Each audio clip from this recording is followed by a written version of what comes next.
De vendredi à dimanche, Toulouse accueillera la Rock'n'Rose Europa Cup, une compétition internationale de quad rugby. Pablo Neumann, vous êtes bloqueur dans l'équipe toulousaine et d'ailleurs c'est votre club qui a importé la discipline en France, une discipline qui existe depuis à peu près les années 70. Alors en quoi consiste cette discipline ? Alors le quad rugby, c'est une version aménagée du rugby en fauteuil roulant qui est adaptée à des personnes qui ont un handicap qui touche les 4 membres. Et son originalité, c'est que c'est le seul sport de contact en fauteuil roulant, donc c'est spectaculaire. C'est passionnant à voir et passionnant à jouer aussi. Voilà, et donc on organise pour la 3e fois la Rock'n'Rose Cup, qui est l'unique tournoi de rugby handisport international en France. Alors vous avez fini second à la dernière édition. Vous espérez gagner cette année ?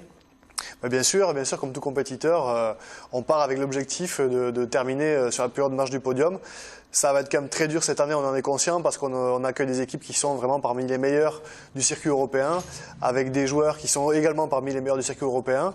On s'est très bien entraîné, donc je pense qu'on a quand même quelque chose à jouer.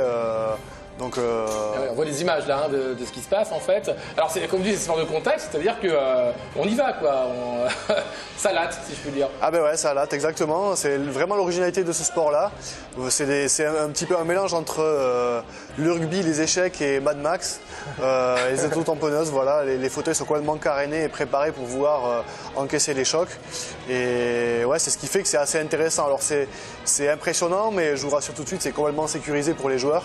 Vous verrez pas de fracture et pas de tête coupée sur le terrain, mais c'est extrêmement intéressant et spectaculaire à regarder, quoi. Mais c'est une discipline olympique reconnue en fait. Oui, exactement, oui. C'est une discipline qui est paralympique depuis 2000 en fait au JO de Sydney. C'était en démonstration à Atlanta l'édition précédente. Et ouais, la France a eu la chance d'ailleurs de pouvoir y participer pour la première fois au JO de Londres en 2012. Comment vous avez découvert finalement cette discipline ? C'était il y a une dizaine d'années que vous avez importé donc cette discipline à Toulouse. Comment vous l'avez découvert à la base ? Alors moi personnellement, je l'ai découvert quand j'étais encore en centre de rééducation à la suite de mon accident. C'est un ancien joueur de rugby qui est venu me la présenter, qui m'a dit bon ben voilà, il y a un sport qui est adapté à notre type de handicap. C'est super, c'est un sport qui est vraiment bien adapté pour nous. Le seul problème, c'est qu'il n'y a pas de club encore, donc si tu veux pouvoir pratiquer du sport, il faut en monter faut qu'on monte au club ensemble. Et voilà, je me suis lancé dans l'aventure comme ça, c'était en 2004. Puis quelques années après, maintenant, ça commence à ressembler à quelque chose. Il y a beaucoup de clubs qui sont structurés un petit peu partout en France. Il y a la fédération handisport qui est active aussi et qui a pris le pari de son développement. Et donc ça commence à vraiment bien s'installer, quoi. Mais vous êtes estampillé Stade Toulousain en fait. Ah oui, nous on est l'équipe qui est intégrée en fait au Stade Toulousain. D'accord. On fait complètement partie du Stade Toulousain. Notre association est rattachée à l'association Stade Toulousain. D'accord. Alors pour vous, le fait qu'il y ait tous ces contacts, que ce soit un peu spectaculaire comme ça, c'est une manière en fait de bousculer aussi un peu les préjugés sur les handicaps justement ? Ben oui, nous on utilise beaucoup en fait cette activité-là aussi pour pouvoir communiquer une autre image des personnes handicapées, quoi. Voilà, faire en sorte que les gens puissent changer un petit peu de regard sur le handicap et les personnes handicapées, essayer d'oublier un petit peu les images consensuelles de personnes qui peuvent être malheureuses, tristes, qui manquent d'activité, qui sont désocialisées, etc. On essaie de montrer que le handicap et les personnes handicapées, ça peut aussi être autre chose, des gens qui sont performants, qui sont capables de relever des défis. Voilà, c'est un excellent moyen de changer un petit peu le regard sur ces réalités-là, quoi. Mais si je vois les images, on pourra peut-être les revoir, moi j'aime bien voir les images, mais alors vous êtes bloqueur, je ne sais pas quel est votre rôle exact, mais on accepte la percussion entre fauteuils roulants, quoi. C'est-à-dire que le fait que quelqu'un tombe, c'est autorisé dans le déroulement du jeu ? C'est non seulement autorisé, mais c'est même conseillé. Ouais. Voilà, le contact, c'est ce qui nous permet. Alors le but, c'est de faire tomber l'autre et comme ça, il fait tomber le ballon ? Alors, c'est dans un premier temps de stopper le joueur. Ouais. Voilà, en lui tapant dedans, on l'empêche de progresser.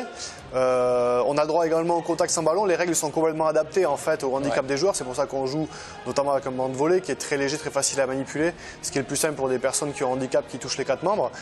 Et on a le droit également, une autre adaptation, c'est qu'on a le droit au contact sans ballon. Donc il y a des postes dans l'équipe, le mien notamment, notamment, dont le rôle est en fait de stopper les défenseurs adverses pour permettre aux porteurs de balles de mon équipe de progresser sur le terrain. Voilà.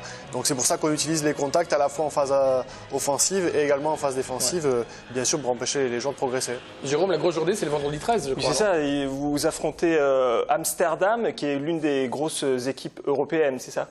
Voilà, c'est ça. Alors, dans le cadre de ce tournoi qu'on organise avec la complicité des ADPS d'Alliance, du Crédit Agricole et de Téléflex, on utilise un des matchs pour servir de support événementiel, proposer à nos supporters et à tous les Toulousains une compétition de haut niveau et une grosse fête autour du rugby handisport. Et c'est ce match-là qui a été ciblé, donc le match de vendredi soir à 19h30 contre l'équipe d'Amsterdam, qui va être la grosse fête du rugby handisport à Toulouse. Alors, on précise que ça sera au Petit Palais des Sports et que vous êtes parrainé par Vincent Clerc et c'est gratuit. Voilà, ça sera au Petit Palais des Sports, donc juste à côté du Grand Palais des Sports. Et Vincent Clerc, qui est le parrain de l'association, sera présent à l'événement, en présence de Stéphane Lévin également, qui nous soutient. Je pense que ce sera vraiment une très belle occasion de montrer que le monde du rugby valide est également solidaire du rugby en fauteuil, quoi. Merci beaucoup. Merci.